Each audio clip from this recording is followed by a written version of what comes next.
לארח השבוע את ראש העצר האיראני, את רזה פהלוי, כאן בישראל. אז אני אתחיל בלומר שהזאדה חוש המדיד. Shahzadeh Rosh Hamadid. Nombreux sont ceux qui ont attendu cette visite importante depuis de longues années, et voilà que cette année, entre l'indépendance et le souvenir de la Shoah et de la révolte, et c'est cet instant qui arrive, nombreux au Proche-Orient et dans le monde suivent cette visite historique qui promeut le renouvellement des relations entre le peuple iranien et le peuple en Israël. Peu importe combien le régime des ayatollahs essaiera d'isoler son peuple, il est impossible de réprimer l'âme, l'esprit et les valeurs du peuple iranien qui avait des relations chaleureuses et directes avec le peuple juif au fil de l'histoire et jusqu'au passé proche. Tous avons vu le porte-parole du ministère des Affaires étrangères iranien qui a refusé de parler de cette visite parce qu'il sait aussi combien il n'est plus pertinent ni aux yeux du monde ni aux yeux de son propre peuple.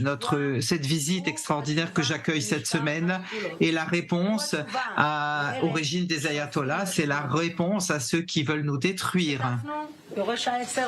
Nous avons, l'héritier et moi-même, participé à la commémoration de la Shoah Yad Vashem.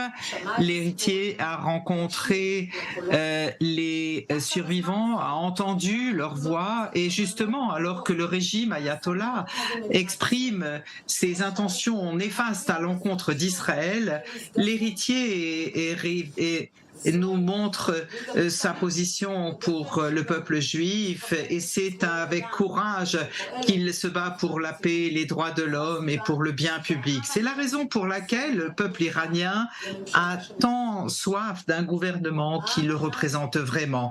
Le peuple iranien est soumis à un gouvernement qui non seulement ne le sert pas mais qui porte atteinte à sa qualité de vie au niveau de l'environnement et surtout un régime totalement corrompu, et tellement corrompu au point que dernièrement nous voyons un phénomène fort large et grave de jeunes filles empoisonnées au gaz dans tout le pays lors de leur présence à l'école. Un régime qui œuvre contre son peuple au lieu de traiter de ses besoins et de sa qualité de vie, ne pense qu'à préserver le régime par un terrorisme brutal, des exécutions sommaires, l'écrasement de la population et de ses droits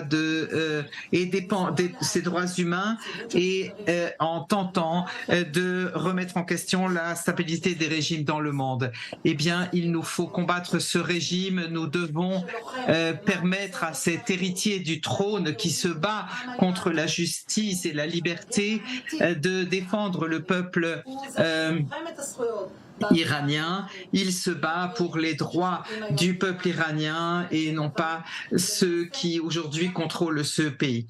Et nous espérons que le jour viendra où nous serons de nouveau amis et compagnons de l'Iran et jusqu'à le renversement du Shah, qui est le père de l'héritier du trône ici présent, nous avions des relations très proches. Il nous faut remettre en état les relations amicales entre nos peuples telles que les ont connues nos mères et nos grands-mères. En tant que femme, je m'identifie aux femmes iraniennes qui se battent pour leur liberté. La révolte contre le hijab me touche de très près et me touche au cœur. Et les femmes iraniennes si courageuses et qui sont une inspiration pour nous toutes, nous soutenons leur combat. Elles appellent Zanzandagi Ozodi, la vie, la femme et la liberté. Ensemble, nous continuerons à soutenir leur combat. La visite historique de l'héritier du trône a lieu dans une période où des attaques terroristes sont vécues dans notre pays. Ceux qui soutiennent ce terrorisme, ce sont les Iraniens et le régime des ayatollahs qui sont une menace pour l'équilibre de la région et du monde entier, alors qu'ils essaient d'opprimer la liberté au Proche-Orient tout entier. L'État d'Israël combattra fermement toujours ce terrorisme et les tentatives de l'Iran de prendre pied en Syrie. Notre objectif suprême est d'empêcher l'Iran d'avoir l'arme nucléaire et nous continuerons à se faire et à tout faire pour continuer à défendre notre sécurité et notre peuple. Le soutien que nous apporte l'héritier du trône aujourd'hui sont importants pour combattre cet axe du mal et la politique criminelle du régime des ayatollahs. Le soutien qu'il obtient dans le monde entier et au Proche-Orient et en Israël, j'ai été tellement surprise de découvrir combien de personnes qui pleurent d'émotion quand ils voient cette personne et ce désir profond de revenir à ces relations si amicales et extraordinaires que nous avions avec l'Iran, qui avaient lieu jusqu'il y a peu. Je voudrais remercier l'héritier du trône pour sa visite ici. Nous continuerons à renforcer les liens entre nos peuples et je suis sûr que nous y arriverons. Cher prince héritier, je suis heureux de vous accueillir cette semaine ici en Israël, à Jérusalem, à Tel Aviv et dans diverses cérémonies historiques, symboliques pour notre peuple ici en Israël. Toute la nation d'Israël apprécie votre défense de nos intérêts. Vous êtes à nos côtés contre le régime des ayatollahs qui essaie d'opprimer les populations et il est impossible de réprimer cet esprit de valeur et de liberté de la population iranienne. La population iranienne, le peuple iranien, votre peuple, qui a toujours eu des relations historiques et jusqu'à un passé récent. Grâce à votre leadership, grâce à votre courage,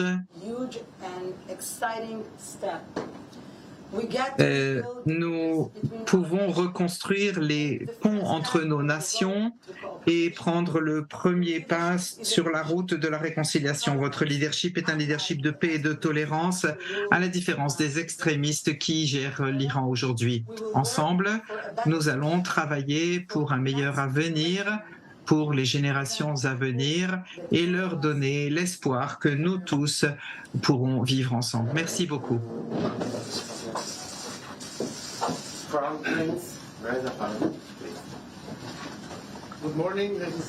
Bonjour, mesdames et messieurs des médias internationaux. Je suis très heureux d'avoir l'occasion de me rendre en Israël pour la première fois. Ça fait des décennies que je pense à cette possibilité et enfin, quand elle s'est présentée, au moment le plus approprié de venir ici. C'est extraordinaire. Comme l'a souligné la ministre, malheureusement, les actions du régime qui ne représente pas le peuple iranien et qui ne défend que ses propres intérêts, a amené la situation à un stade où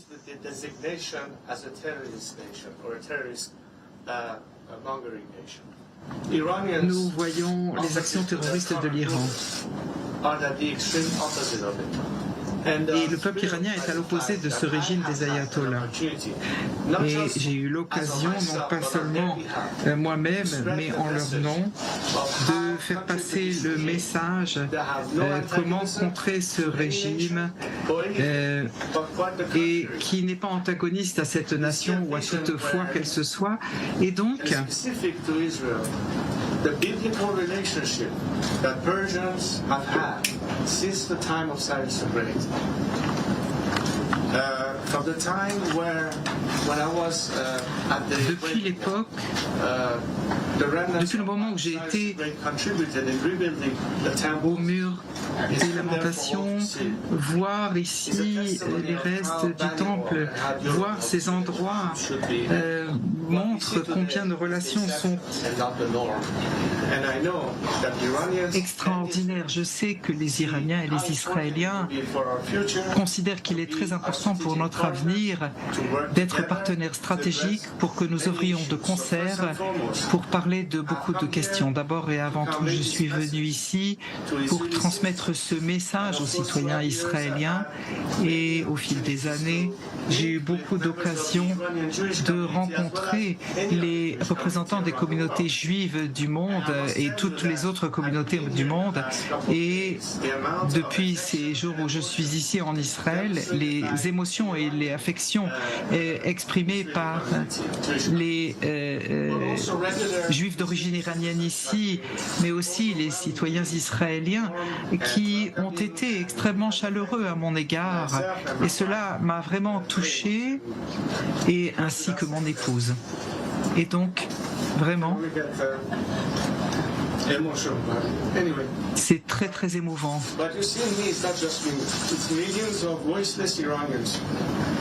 Mais je porte la voix de ces Iraniens qui ne peuvent pas parler et qui sentent la même chose. L'horreur de la captivité et de l'oppression. Quand vous voyez combien Israël a réussi, seule démocratie de notre région,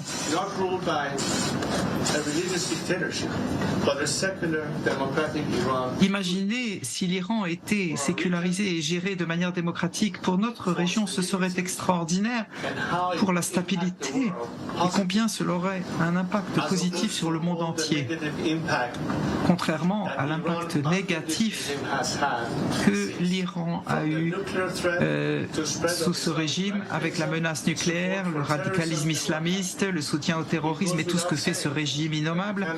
Il va sans dire que nous pourrions imaginer combien l'avenir pourrait être différent si les Iraniens étaient enfin libérés et pouvaient aussi jouir des mêmes libertés et œuvrer de concert à ceux qui vivent dans la liberté déjà.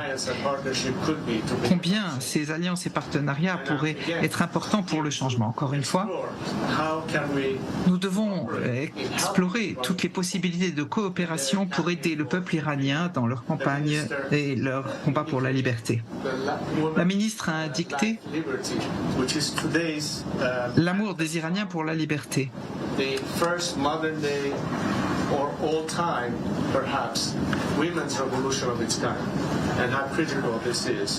Et combien là, le combat des femmes est critique et essentiel.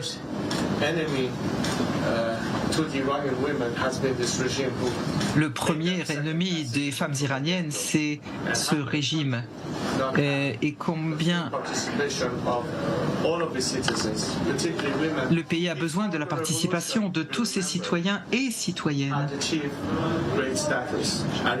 Avant la révolution, c'était la situation. Je me souviens avoir été formé dans l'armée américaine. J'ai été pilote dans l'armée iranienne et j'avais la perspective de rentrer dans mon pays dans les années 80 pour voir les premières femmes pilotes dans l'armée iranienne. Et où sont-elles maintenant? Et où pourraient-elles être sans ce régime?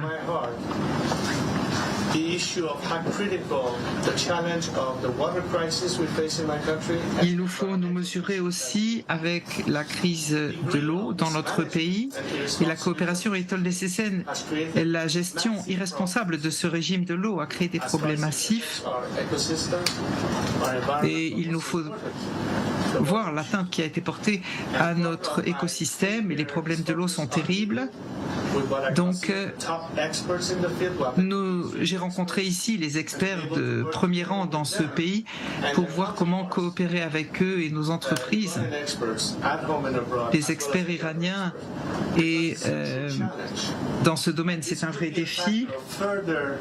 Ça pourrait être un domaine de coopération et d'amélioration pour combattre le problème de l'immigration que l'Europe ne peut plus, à laquelle l'Europe ne peut plus se mesurer seule. Il nous faut gérer toutes ces questions et j'ai été heureux de rencontrer des experts ici.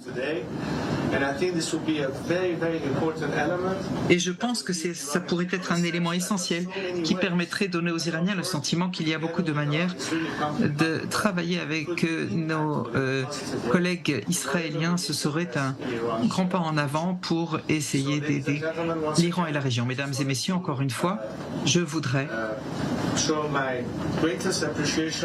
exprimer toute mon appréciation pour votre invitation, pour cette extraordinaire occasion et pour pouvoir être la voix de mes compatriotes et faire passer le même message que j'ai fait passer dans tous les pays pendant des années et pour la première fois directement ici en Israël, à Tel Aviv. Merci beaucoup, Madame la Ministre. Merci.